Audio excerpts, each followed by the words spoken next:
Hi class, Mr. Stewart here, and this is going to be the first in the series of Integrity lectures in regard to course material for CRJ SOC 208 Intro to Criminology.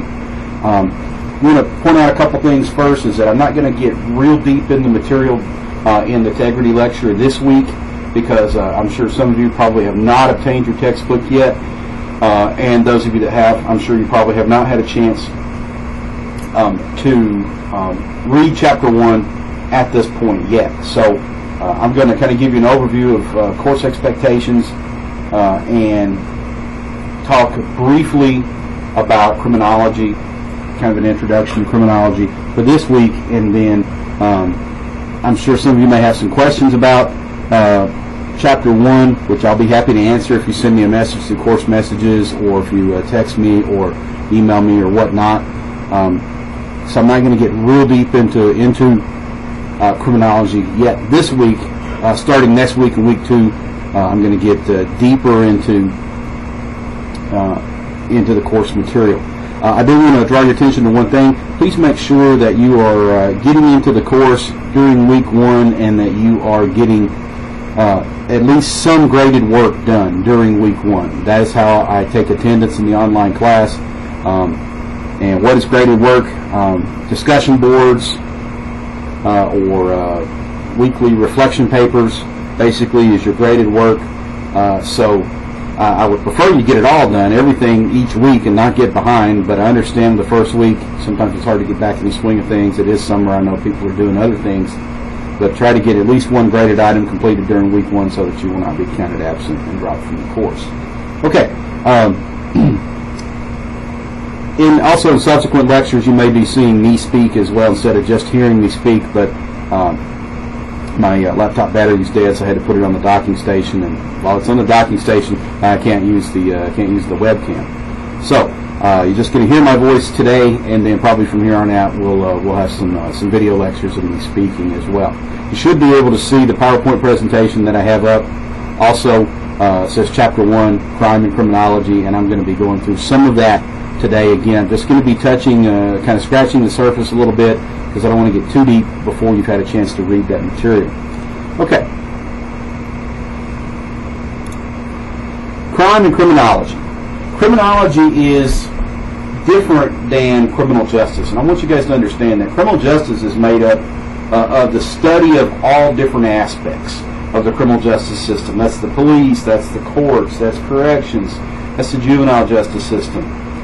It's how we come up with the law. It's everything. Whereas the field of criminology is really its own kind of standalone academic discipline that really looks at the nature, the extent, the cause, and the control of crime. Why does crime emerge within a society? And so at least the first part of what we're going to be studying this term in the summer is going to have to do with, it's going to be a lot of theories. And here's the thing about theories. Everybody always thinks theirs is the best, and theirs explains as many different causes of crime as possible. There is no single theory, guys, that can adequately explain every incidence of crime in every context that crime emerges. It just doesn't. We do not have absolutes in social science, and criminology and criminal justice are social sciences, not a pure science like math or chemistry, where 2 and 2 always equals 4, or you combine hydrogen and oxygen in a certain way every time you always get water. Social science is not that way, because we're dealing with the human element, and because we're dealing with the human element, we have a lot of variables at play. So we have no absolutes, and because we have no absolutes, we tend to express things as typically or historically, or the trend is. Instead of saying it is this or it is that, we express it in those terms of more general and vague terms. So at least the first part of the term, we're going to be talking about these theories. And each one of the theories that we're going to talk about can possibly explain some incidences of crime in some context. But remember, there is no single theory that can explain every incidence of crime in every context. So if you don't remember anything else, remember that there are no absolutes in social science. What criminologists do. Criminologists typically are master's degree or PhD level persons who study the causes and the incidence of crime in a society. And the reason they study the cause of crime is to try to develop policies and procedures to reduce that crime, the incidence of that crime within that society. They're not out there enforcing the law, although they may develop policies that law enforcement can use. But they're not your street level law enforcement or investigations or courtroom personnel. They're typically the researchers that are looking at the root causes for the criminal behavior. And how do they do that? They do studies. They use statistics and measurements. They conduct analysis. They identify things. They test their theories that they come up with as a way to say, well, it either is this way or it ain't that way.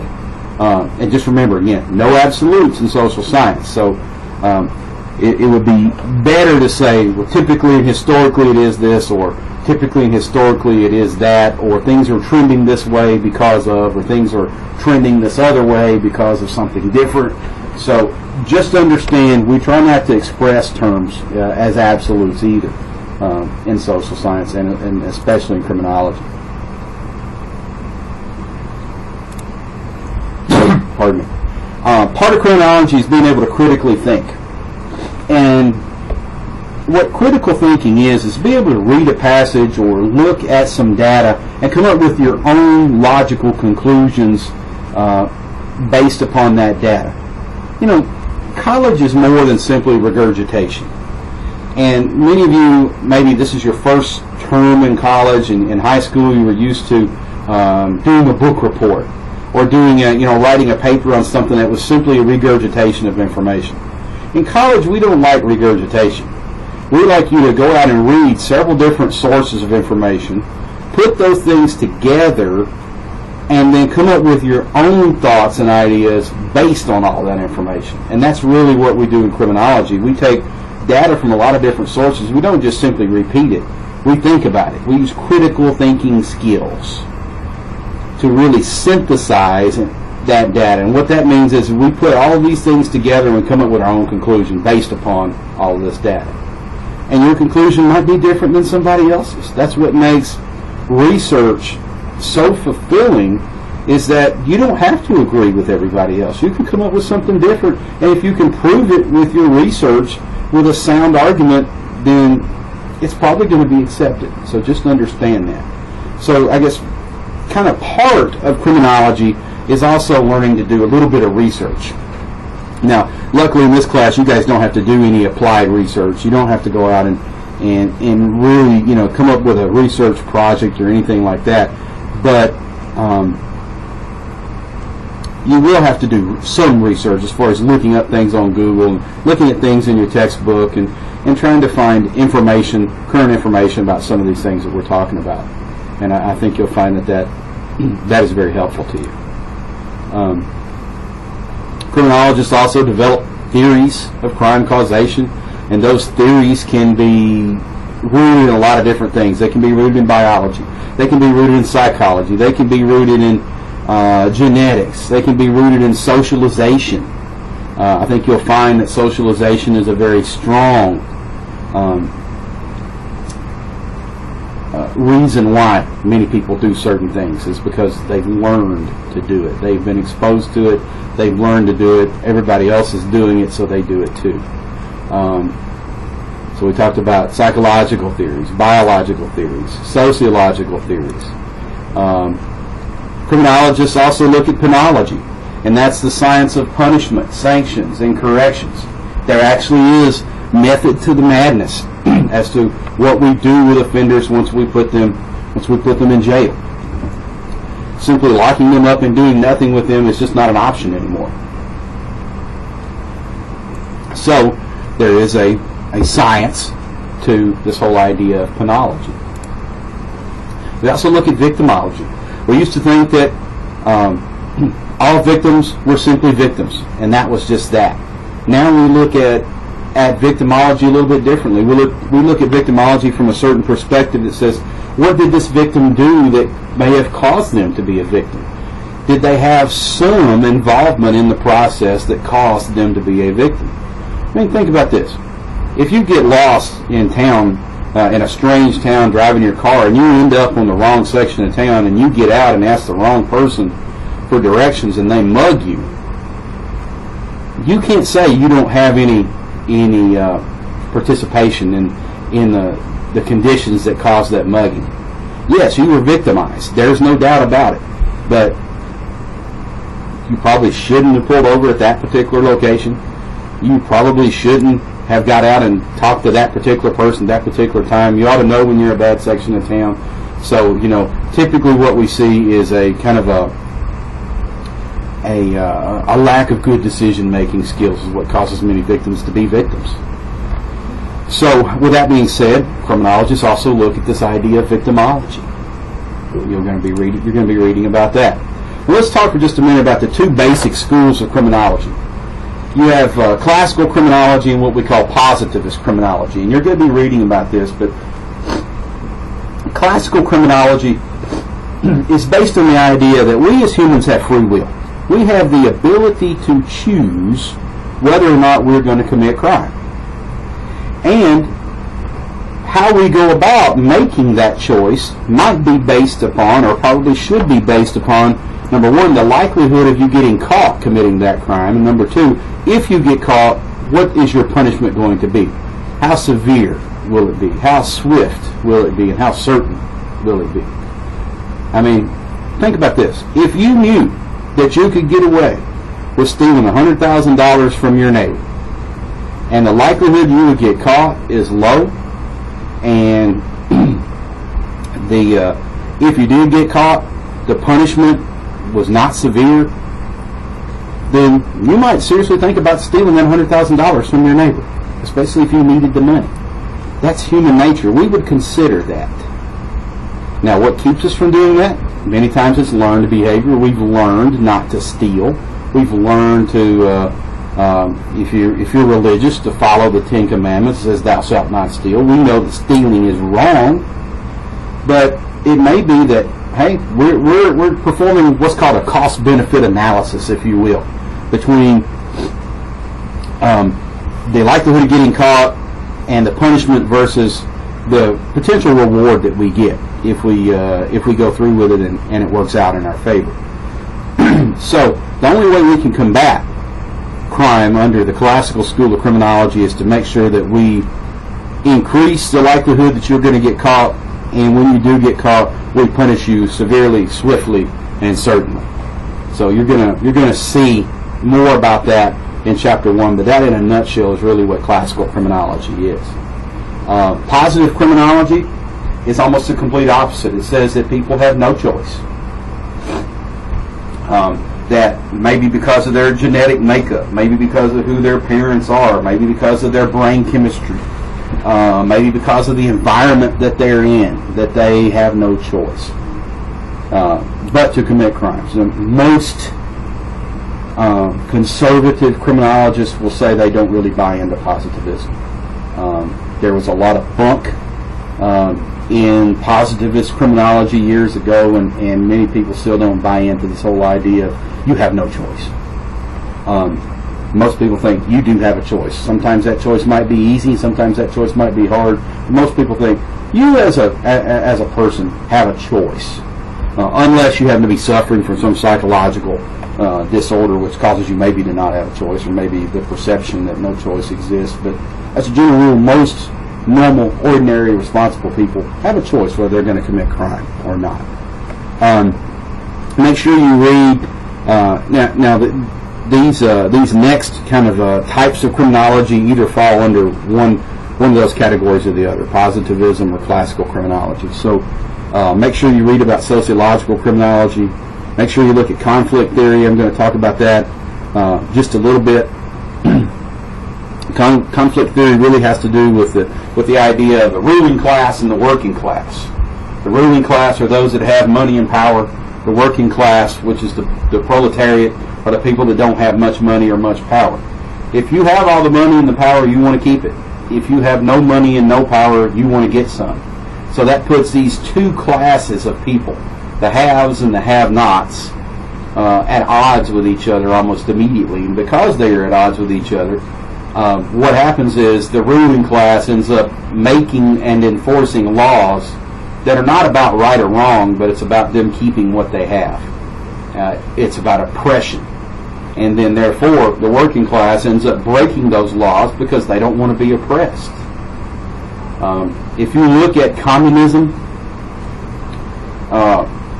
in different parts of the world as it has been tried in the last 150 years or so, you're going to see that in many cases the ruling class have enacted laws just to keep the working class down.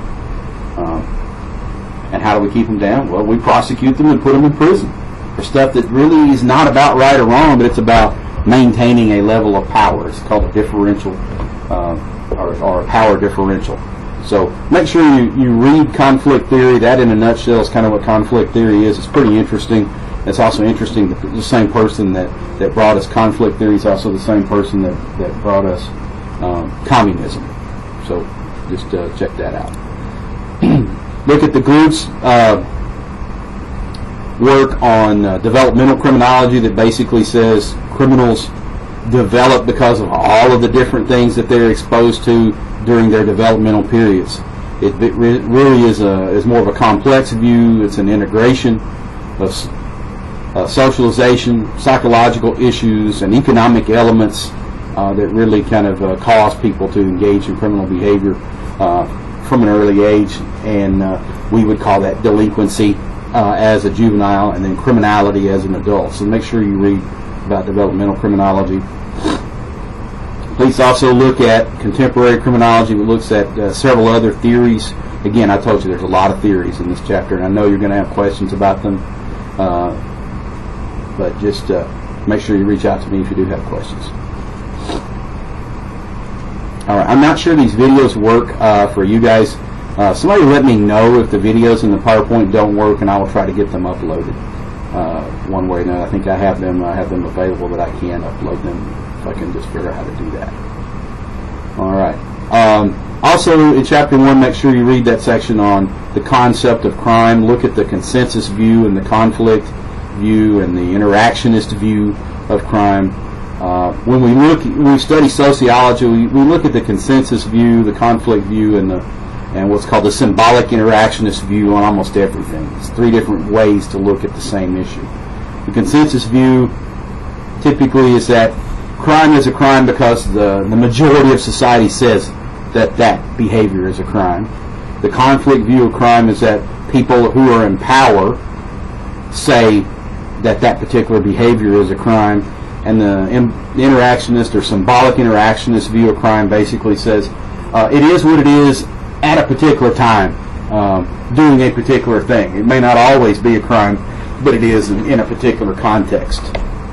I think after you read that part in your book, you'll be a little more clear on that. But make sure you reach out to me if you have questions.